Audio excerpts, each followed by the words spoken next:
यो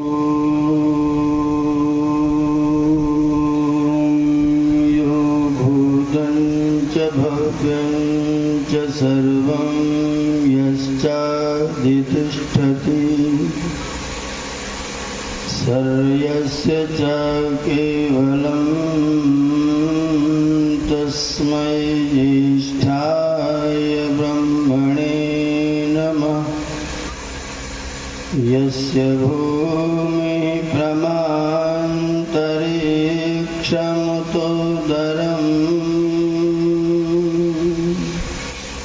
दिवं यश्चक्रे मूर्धनं तस्मै ज्येष्ठाय ब्रह्मणे नमः। यस्य कारुण्यलेशेन सर्वं सर्वत्र सिद्ध्यति संकल्पितं विदाभीष्टं तं वन्दे जगदीश्वरं तं वन्दे परमेश्वरम्।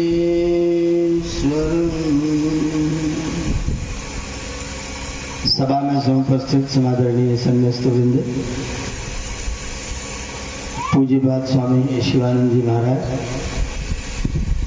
समादरणीय सज्जनों, वंदनीय मातृशक्ति मित्रों, गुरुकुल एटा में अध्यापन कार्य करते समय और एटा आर्य समाज में कई बार व्याख्यान प्रवचन करते समय पूज्य स्वामी नारदानंद जी महाराज कार्यक्रम में मंच पर हुआ करते थे। मुझे उनकी वो दिव्य मूर्ति याद है। कई बार हारमोनियम उठा के अपने जांग पर रख लेते थे, बढ़िया बजाते थे, तेज आवाज़ में, बहुत तेजस्वी आवाज़ में। उन्होंने मुझे उस समय कई बार कहा कि हमारे आश्रम पर कार्यक्रम में हमें तुमको बुलाना है। दुर्भाग्य से मैं उस समय उनके रहते रहते उनके स्थान पर नहीं आ पाया और आज अप्रत्याशित रूप से अकस्मात अपनी यात्रा के दौरान मुझको यहाँ आने का अवसर प्राप्त हुआ। कार्यक्रम चलने की सूचना मिली और मैं यहाँ पर आपके मध्य में आया और आपने मुझको यहाँ पर बैठ करके अपनी बात रखने का थोड़ा सा समय दिया। इसके लिए मैं आपका धन्यवाद करता हूँ। बड़ी वेदना, बड़ी टीस पूज्य स्वामी जी आपके समक्ष रख रहे थे। जब भी कोई कहता है कि हम 700 साल गुलाम रहे, हम 1000 गुलाम रहे, मुझे बड़ा कष्ट होता है।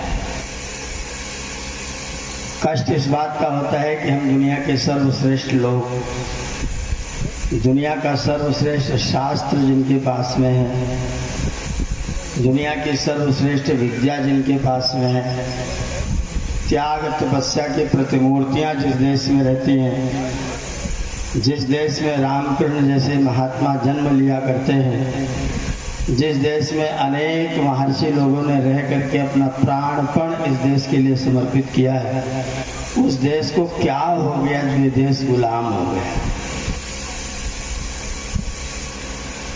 आप इसके विषय में अनेक तरह के विचार कर सकते हैं। आप सबसे अगर पूछा जाए तो आप सब कुछ न कुछ जवाब इसके बारे में दे सकते हैं कि हमारा देश गुलाम हुआ क्यों।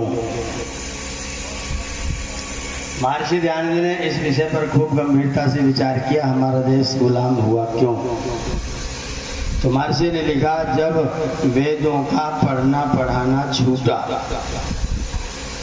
बड़े बड़े यज्ञों का करना कराना छूटा और आपसी फूट बढ़ी, तब से इस देश में अविद्या पिशाचिनी ने अपना डेरा जमाया है। और उस अविद्या पिशाचिनी ने जब से डेरा जमाया है, तब से आपका भारत निरंतर गर्त की ओर को चल रहा है। आपस के फूट, वेदों का पढ़ना पढ़ाना छूटना, बड़े बड़े यज्ञों का करना कराना छूटना अगर हमारी गुलामी का कारण है और हमको पता चल गया है, तो क्या अब हमने वेदों का पढ़ना पढ़ाना शुरू कर दिया है? क्या अब हमने बड़े बड़े यज्ञों का करना कराना फिर से प्रारंभ कर दिया है? और क्या हमने अब से आपसी फूट बिल्कुल बंद कर दी है? या आज भी ये तीनों रोग हमारे समाज में हैं? और अगर ये तीनों रोग हमारे समाज में हैं, तो क्या हम दोबारा गुलाम नहीं होंगे? ऐसी कोई गारंटी कर सकता है? याद रखिएगा, जब तक कारण का निवारण नहीं होता तब तक कार्य की समाप्ति नहीं होती। बादल हैं तो बिना बरसे जाएंगे नहीं। अगर आपको बरसात नहीं चाहिए तो आपको बादल को समाप्त करना पड़ेगा। अगर बादल रहेगा तो बरसात तो होगी। अगर वे कारण विद्यमान रहेंगे तो गुलामी तो आपके यहाँ फिर से आने के पूरे अवसर हैं। और मुझे ऐसा लगता है कि हम कोई स्वतंत्र हुए नहीं हैं। हम स्वतंत्र नहीं हुए। स्वतंत्रता की पहली पहचान है कि हमारे जीवन में, हमारे कार्यों में स्वावलंबन आना चाहिए। स्वतंत्र व्यक्ति तब माना जाएगा जब वो स्वावलंबी होगा। जब तक वो स्वावलंबी नहीं होगा तब तक वो स्वतंत्र कभी भी नहीं हो सकता है। यहाँ जितने बुजुर्ग लोग हैं, वृद्ध लोग, जिनके बाल इस समय सफेद हैं, वे लोग मेरी बात पर विचार करिएगा। हम लोगों के बचपन में, इस समय के सफेद बाल वालों के बचपन में बाजार आप लोग, आपके पिताजी लोग हफ्ते में कितने बार जाते थे? रोज की कभी कभी। मेरे गांव के पास में बहुत पुराना बाजार मायंग बाजार था। वो सप्ताह में केवल 2 दिन, सोमवार और बृहस्पतिवार को लगता था। तो हमारे पिताजी सोमवार और बृहस्पतिवार तो बाजार जाते थे, बाकी दिनों में बाजार कोई व्यक्ति जाता। अब इस समय बाजार कितने दिन में जाते हैं लोग? जी, रोज की कभी कभी। तो स्वावलंबी हुए कि नहीं हुए? आप सोच लीजिए। हमारे घरों में सब माताएं अपने हाथ का पीसा हुआ आटा खिलाती थी कि नहीं? चावल कूटने की कोई मशीन कहीं होती थी क्या? आटा पीसने की कोई चक्की कहीं पर थी क्या? मसाले बाजार से पिसे आते थे कि खड़े आते थे? पिसाई कहाँ होती थी? घर में। किसके ऊपर? सिलबट्टे के ऊपर। मेरे बचपन तक सिलबट्टे पर मसाला पीस के जब मेरी माताजी ठंड में बैंगन और गोभी की सब्जी जिसमें मसाला भूना जाता था, उसमें 7 घर तक उसकी महक जाती थी। अभी महक आती है क्या? तो हम स्वावलंबी हो रहे हैं कि और ज्यादा गुलाम हो रहे हैं? सवेरे सवेरे उठते उठते मेरी माता बहन अपने बच्चे को पैसा पकड़ाती, बेटा जा बाजार से भाग के अमुक चीज ले आ। क्या ले आ? बासी ब्रेड, सड़ी हुई बिना मतलब। उसको खा करके हमारा नाश्ता शुरू होता है। Pizza, burger, hot dog. Hot माने गरम, डॉग माने कुत्ता। ये क्या भोजन खा रहे हैं? ये हॉट डॉग खाने की चीज है क्या? उसका सीधा हिंदी अनुवाद है गरम कुत्ता। कहां से आ गया आपके घर में पिज्जा, बर्गर, तमाशा? ये कहां से आ रहा है? हम स्वावलंबी हो रहे हैं कि और गुलाम हो रहे हैं? आज आपके ऊपर बाजार हावी है। सब समझदार लोग बैठे, इसमें कोई गैर पढ़ा लिखा व्यक्ति नहीं है। देश समृद्ध है, देश विकसित है, इसका मापदंड सरकारी तौर पर क्या है? सरकार कैसे जानती कि हमारा देश गरीब है कि हमारा देश अमीर है? आधार क्या है? आधार है देश का जीडीपी। मैं कुछ गलत कहूं तो मुझे बाद में समझा दीजिएगा। हमारा देश गरीब है कि अमीर, इसका आधार क्या है? जीडीपी। जीडीपी बढ़ेगी इसका मतलब आप अमीर हैं, जीडीपी घटेगी इसका मतलब आप गरीब हैं। जीडीपी कब बढ़ती है? माल के बनाने से कि माल के बिकने से? बिकने से कि बनने से? जीडीपी हमारी समृद्धि का आधार क्या होना चाहिए? बनना कि बिकना? आप सोचिए, सारी दुनिया के अर्थशास्त्री लोग आपको उल्लू बनाते हैं, सब आपको उल्लू बनाते हैं। मेरे घर में लगभग 20 लीटर मट्ठा होता था। 70 से लेकर के 90 तक, 20 वर्ष तक मेरे घर में 20 लीटर मट्ठा होता था। उस 20 लीटर मट्ठा एक एक घर में होता था तो देश की जीडीपी बढ़ती थी क्या? नहीं बढ़ती। अगर मैं वो मट्ठा 20 रुपए में 20 ग्राम बेचने लग जाऊं तो? अगर आपके देश के लोग घर में बना हुआ मट्ठा पिएंगे तो जीडीपी नहीं बढ़ेगी। अगर वही मट्ठा बाजार में बेच देंगे तो? अच्छा, मट्ठा पीना छोड़ करके बेच करके कागज कमा लेंगे तो देश समृद्ध होगा, स्वास्थ्य ठीक होगा क्या? तो आप समृद्ध होंगे। उल्टा रास्ता आपको पढ़ाया गया है। मेरी माता बहन बाग से आम तोड़ेगी, घर का पैदा हुआ धनिया मेथी अचार डालेगी, तेल घर का सरसों का पेरा हुआ होगा उसको मिला करके अचार डालेगी 5 किलो, जीडीपी नहीं बढ़ेगी। उसी अचार को 100 रुपया किलो बेच दे तो जीडीपी बढ़ जाएगा। ये अंग्रेजों ने हमको आपको उल्लू बना दिया कि इसका मतलब खरीद रहे लोग, इसका मतलब इनके पास पैसा है। लोग खरीद रहे हैं इसका मतलब इनके पास पैसा है। अगर नहीं खरीद रहे, पैदा कर रहे हैं, इसका मतलब ये गरीब है। आप बताइए, जिस देश में पैदा होगा वो अमीर है कि जिस देश सब बिक जाएगा वो अमीर है? पैदा होने से अमीरी आएगी कि बिकने से अमीरी आएगी? बिकने से कागज के नोट आएंगे और कागज का नोट प्रधानमंत्री जी रात को टीवी पर बैठ के कह देंगे कल से इसका कोई मूल्य नहीं है, तो कागज की कोई कीमत। अब 2000 रुपया बिल में से निकल के बैंक में जा रहा है। सितंबर के बाद 2000 रुपया कागज का टुकड़ा होगा जो बच्चे फाड़ के फेंक देते हैं। इस रुपए की करेंसी की कोई कीमत है? जब तक गवर्नर के सिग्नेचर है तब तक इस रुपए की कीमत है, सिग्नेचर खत्म तो कीमत। आप अपने घर की समृद्धि छोड़ करके बाजार में लेकर के बाजार से कागज बटोरते हैं और सोचते मेरा देश समृद्ध हो गया। आज भी आपके देश की अर्थव्यवस्था इसलिए मजबूत है क्योंकि भारत के लोग ज्यादातर पैदा करते हैं, कृषि पर आधारित है। अमेरिका में पैसा बहुत होगा लेकिन है महादलित। उनके बैंकों को आज आपकी बैंक खरीद रही है, बिक रहे हैं उनके बैंक, और 1 मिनट में सारी अर्थव्यवस्था चौपट हो जाएगी क्योंकि अर्थव्यवस्था का आधार चलने वाला पैसा है, पैदा होने वाला अन्न नहीं है, पैदा होने वाली समृद्धि नहीं है। आज आप जितने जितने बाजार पर आश्रित होते जाएंगे उतने उतने आप कमजोर होते जाएंगे।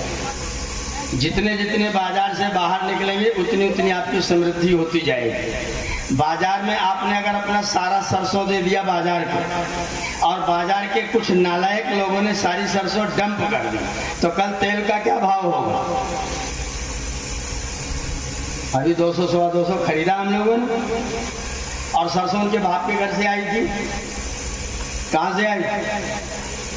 आपने पैदा करके दिया था। आपके घर से गई थी तो 30 रुपया किलो और लौट के आई तो 250 रुपया किलो। अपने घर में अगर वही चीज उपलब्ध हो तो आपकी समृद्धि स्थिर समृद्धि। अगर आप अपने घर में अपनी चीजों पर भरोसा करते हैं, आपके घर में दूध है, दही है, मट्ठा है, तो आप समृद्ध हैं। अगर आप बाजार पर आश्रित थे, कल सब डंप हो गया तो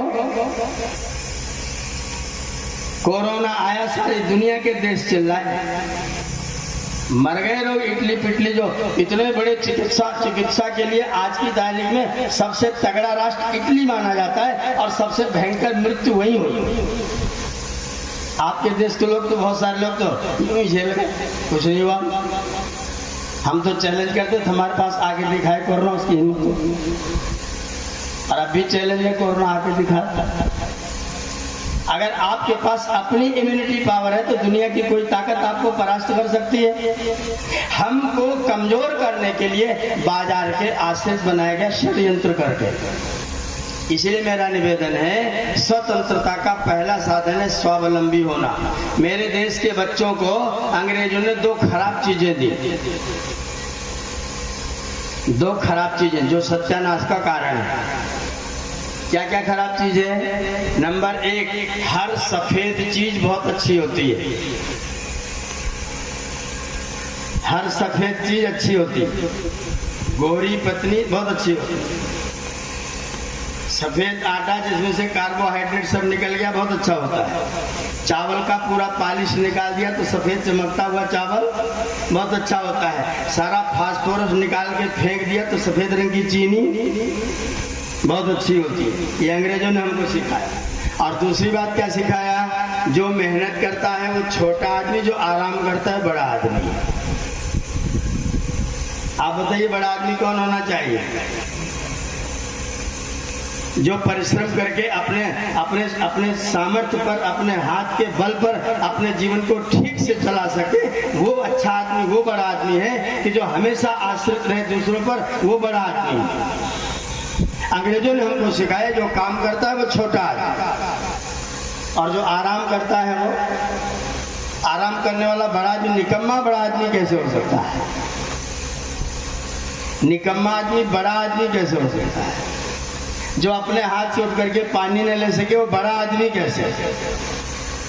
जो 4 लोगों को पानी पिला दे वो बड़ा आदमी। जो पानी दूसरों के हाथ से ही लेके पिए वो बड़ा आदमी। अंग्रेजों ने सिखा दिया मेहनत करोगे तो छोटे आदमी हो जाओगे। आज की क्या स्थिति है?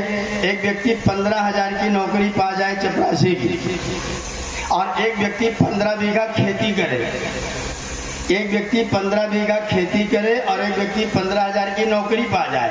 लड़की वाले अपने लड़की का विवाह किस लड़के के साथ करेंगे जी? नौकरी वाले की खेती वाले। और नौकरी वाले की नौकरी छूटने में कितना टाइम लगेगा? एक लाइन ही तो लिखनी कल से मत आना। और खेती वाले की खेती कौन छुड़ाएगा? तो ज्यादा मजबूत कौन है? फैक्ट्री बंद हो जाए, बिजली चली जाए, भूकंप आ जाए, सब लट्ठे पट्टे उखड़ जाए तो क्या बचेगा? लेकिन आपकी खेती, चलो उसमें उखड़ भी जाए 2 महीने बाद फिर देना शुरू कर। अभी टमाटर महंगा हो गया क्योंकि बरसात हो गई तो गल गया, 2 महीने बाद फिर टमाटर नया जाए। तो खेती वाला मजबूत कि पैसे वाला? नौकरी वाला। लेकिन सब लोग नौकरी खोज रहे हैं। नौकरी करना जिस देश में, हमारे घाट कवि का नाम सुना है? क्या कविता हम लोग प्राइमरी में याद किया करते थे? उत्तम खेती, मध्यम दान, अधम नौकरी, भीख निदान, उत्तम खेती। आज क्या हो गया? उत्तम नौकरी। उल्टा पूरा पूरा कटोरा ही औंधा कर दिया गया। आपकी गुलामी रहेगी कि स्वतंत्रता रहेगी? मेरा हाथ जोड़ के निवेदन है, स्वतंत्रता की जो पहचान है स्वावलंबन, उसको अपने बच्चों को सिखाना प्रारंभ कर दीजिए। अपने बच्चों को काम करवाइए, उनसे कहिए बेटा काम करो। बच्चों को आराम करवाने की कोई जरूरत नहीं है। अगर आपके बच्चे आराम करेंगे तो आप गुलाम होंगे। बहुत बड़ी बड़ी कोठियां थी ना पाकिस्तान में, लाहौर में, पेशावर में समृद्धि यहाँ से कम थी कि ज्यादा थी? ज्यादा थी। और सारी कोठियां छोड़ छोड़ के रात को अपनी जवान जवान बेटियों को, सोना चांदी गठरी को छोड़ करके आए कि नहीं आए? सारा छीना कि नहीं छीना? अब नहीं छीनेगा इसकी कोई गारंटी देता है? देता तो मुझे भी दे देना। अब नहीं छीनेगा इसकी कोई गारंटी है? लेकिन हम सावधान नहीं है तो गुलामी तो रहेगी, गुलामी तो आएगी। वो तैयारी करते हैं और हम मक्कारी करते हैं। अखबार पढ़ना, अखबार में चुनाव आने वाला है। इस क्षेत्र में इतने ब्राह्मण, इतने यादव, इतने लोधी राजपूत, इतने ठाकुर, इतने बनिया, इतने एससी, इतने एसटी और मुसलमान इतने, उनमें कोई भेद नहीं है क्या? उनमें कोई बिरादरी नहीं है क्या? इतने शिया, इतने सुन्नी, इतने अहमदिया, इतने तुगलकिया, इतने देवबंदी, उनमें क्यों नहीं छपता? नहीं होते क्या? किसी पेपर में आपने किसी ने पढ़ा इस क्षेत्र में इतने अहमदिया, इतने तुगलकी, इतने देवबंदी, इतने शिया, इतने सुन्नी, और हमारे इतने पंडित, इतने बनिया, इतने ठाकुर, इतने एससी, इतने एसटी, हमें बांट के और उनको इकट्ठा, ये बंटवारा हमारे साथ षड्यंत्र क्यों किया जा रहा है? राजनीति के द्वारा, पत्रकारिता के द्वारा ये षड्यंत्र हमारे साथ हमको बांट के दिखाया जाता है और उनको इकट्ठा करके दिखाया जाता है। सब पत्रकार लोग जो तुम्हारे बीच में, उनको पकड़ के उनका कॉलर पकड़ो, खबरदार इतने हिंदू मतदाता, इतने मुसलमान मतदाता लिखो। हमारा बंटवारा क्यों हो रहा है? हमें क्यों बांटा जा रहा है? हम एक एक जाति में, एक एक बिरादरी में क्यों बटे हुए हैं? ऋषि कहते हैं आपसी फूट के कारण हम गुलाम हुए, और हमारी आपसी फूट जस की तस है तो गुलामी तो रहेगी। हमको लोग बांट के देखते हैं, उनको कोई बांट के नहीं देखता है। अगर बांट के देखो तो उनको बांट के देखो, और इकट्ठा देखो तो इतने हिंदू, इतने मुसलमान, और चुनाव लड़के देखो। और हम सब वोटिंग करें तो हिंदू के नाम पर करें बस, कोई जाति बिरादरी के नाम पर कोई वोटिंग नहीं। हमारी हम भी एक हैं, हम हिंदू के नाम पर वोटिंग करेंगे बस। हमें बाकायदा षड्यंत्र पूर्वक बांटा जाता है और उन्हें कोई, उनके साथ कोई बंटवारा नहीं करता है। और ये बंटवारा, यही आपस की फूट, ये जो हमारा जातिगत विद्वेष है, वह हमारे पतन का, हमारे कमजोरी का कारण बनता है। उनके पास 53 देश हैं, आपके पास एक भी पूरा नहीं है। बहुत सावधान रहने की आवश्यकता है, बहुत चिंतन करने की आवश्यकता है, बहुत एका करने की आवश्यकता है। मेरा निवेदन है आप अपने भाव को, अपनी क्रियाओं को, अपनी व्यवस्थाओं को समझें। हमें जो लोग बांटते हैं उन लोगों का कॉलर पकड़ने के लिए आत्मबल इकट्ठा करें। हमें कोई बांटे नहीं, हम भी एक हैं और हम अपनी एकता, अपने मतदान के माध्यम से अपनी एकता को प्रदर्शित भी करें। जातियों के नाम पर बंटने की आवश्यकता नहीं है। उनको सबको मिलाकर के एक होते हैं, और हमारे जैन अलग हो गए, बौद्ध अलग हो गए, और हमारे सब बांट करके पंजाबी सिख अलग हो गए, उनमें भी फिर हमारी जातियां अलग अलग हो गई। हमारे 15 विभाग, उनके 25 है तो भी एक भी नहीं, 25 है उनके, और सब में भयंकर भयंकर विरोध है। शिया और सुन्नी का विरोध हिंदू और मुस्लिम से भी ज्यादा है, लेकिन मुसलमान के नाम पर एक है, हम हिंदू के नाम पर एक नहीं है। हमारे अंदर एकता की कमी है। अगर कोई आगे बढ़े तो पीछे वाला केकड़ा बन के पीठ पीछे तू कैसे आगे बढ़ रहा है, तू भी नीचे आ जा। ये चढ़ करके ऊपर आके बराबरी नहीं करेगा, आपकी टांग खींच के नीचे गिरा के तब बराबरी करेगा। मैं पड़ा हूं, तू भी लेट जा तब बराबर होगा। तू खड़ा है, मैं खड़ा नहीं होने वाला। मैं हजरते दाग हूं, जी आया ता बैठ गए, जूते पड़े 1000 उठे नहीं, लेट गए। मैं हजरते दाग हूं, मैं दाग हूं। ये स्थिति हमारी है। ये जो आर्य समाज के कार्यक्रम होते हैं वो आपको जागरूक करने के लिए होते हैं। ये जो साधु संत लोग इस तरह कार्यक्रम आयोजित कर रहे हैं, ये हमारे हम सब लोगों को जगाने के लिए कर रहे हैं। इसलिए आपको जगना होगा। अगर नहीं जगेंगे तो समय आपके अनुकूल नहीं है। पूरे संसार का दुश्मन हिंदू, पूरे संसार। ईसाइयों का दुश्मन कौन है? मुसलमानों का दुश्मन कौन है? सारे संसार कम्युनिस्टों का दुश्मन कौन है? कम्युनिस्ट पीछे पड़ा है किसके? मुसलमानों के। मुसलमान साथ ही देता है, ईसाइयों के साथ रहता है, और दुश्मनी किसके साथ में है? हमारे साथ। कम्युनिस्ट की दुश्मनी हमसे, मुसलमान हमसे, ईसाई हमसे, सारे लोगों का दुश्मन हम। और हमारे पास बचने का, सुरक्षा का कोई तंत्र? हम अपनी सुरक्षा के लिए तैयार? हमारे घरों में कोई हथियार, औजार, हमारा कोई व्यायाम, कोई तैयारी? उनकी हर नमाज के बाद तकरीर होती है, इस्लाम खतरे में है। हमारी तकरीर बिल्कुल हमारा हिंदू है, बिल्कुल सब मस्त है, कोई चिंता करने की जरूरत नहीं। सब ज्यादा खतरे में आप हैं, क्योंकि उनके पास तो 53 देश है। वो तो यहाँ तक किसी देश में जाकर घुस जाएंगे। आप कौन से देश में जाएंगे? आपको यहाँ से भगाया जाए तो आपका देश कौन सा होगा, ये सोचिए, बताइए। बांग्लादेश जाएंगे, पाकिस्तान, किधर निकलेंगे आप? निकलेंगे किधर? चाइना में घुसेंगे, वो कम्युनिस्ट है। बांग्लादेश में घुसेंगे, वो मुसलमान। पाकिस्तान में घुसेंगे, वो मुसलमान है। आप किधर जाएंगे? आपके जाने का रास्ता किधर? समुद्र में डूबने के अलावा आपके पास नहीं है। इसलिए आपको सावधान होना चाहिए। योगी अरविंद का नाम आपने सुना होगा। उन्होंने किताब लिखी।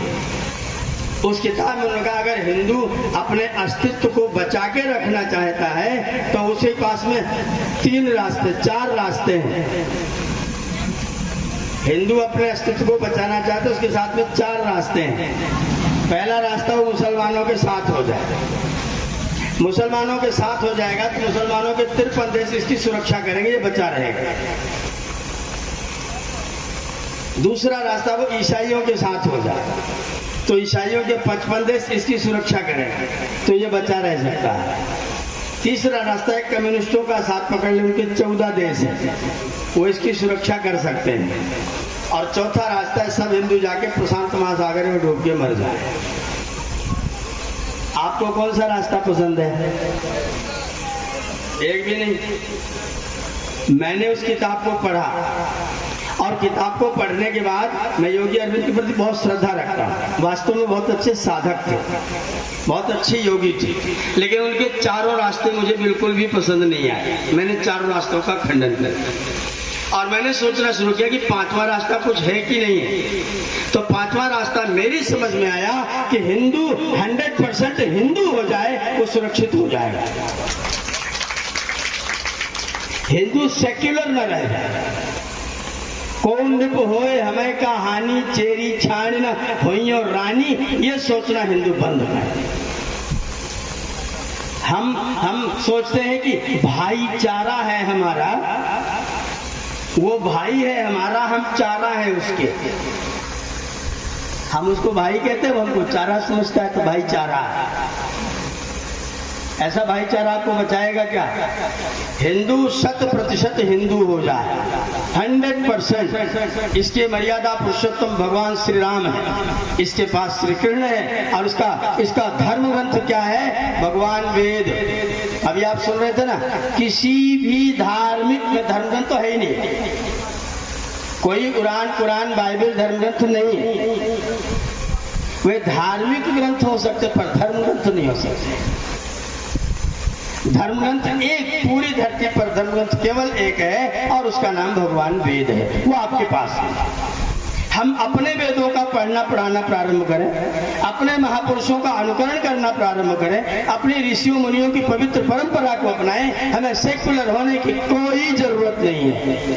हमें अपने आप में एक निष्ठ होना चाहिए, हमें दृढ़ होना चाहिए। हम अपने धर्म का पालन करेंगे, अपनी जो हमारी परंपरा है, पवित्र ऋषियों की परंपरा है, हम उस परंपरा का पालन करेंगे। हम भगवान राम के रास्ते पर चलेंगे। न चल पाओ तो परशुराम के रास्ते पर चल। परशुराम का जब सहस्त्रार्जुन से विरोध हो गया तो सहस्त्रार्जुन ने कहा, तुम तो पंडित हो, चुपचाप बैठ के वेद पढ़ो।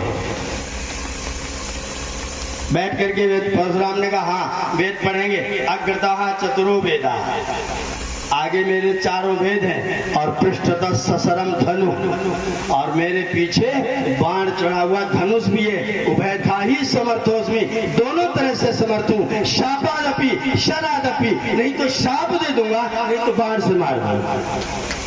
वो बैठा ही समर्थ हो, दोनों तरह से मैं समर्थ हूँ। तो आपके जो पूर्वज थे जो दोनों तरह समर्थ थे, आपके पास शास्त्र भी है, आपके पास शस्त्र भी है। हमारे सब कोई देवी देवता खाली वाला बताओ, उसको मूर्ख को साईं को छोड़, वो हमारा न देवी न कोई देवता है। हमारा कोई देवी देवता बिना अस्त्र वाला बताओ, कोई ऐसा जिसके पास कोई अस्त्र ना हो। सारे देवी देवताओं के पास में अस्त्र है, हमने अपना अस्त्र उनको दे दिया।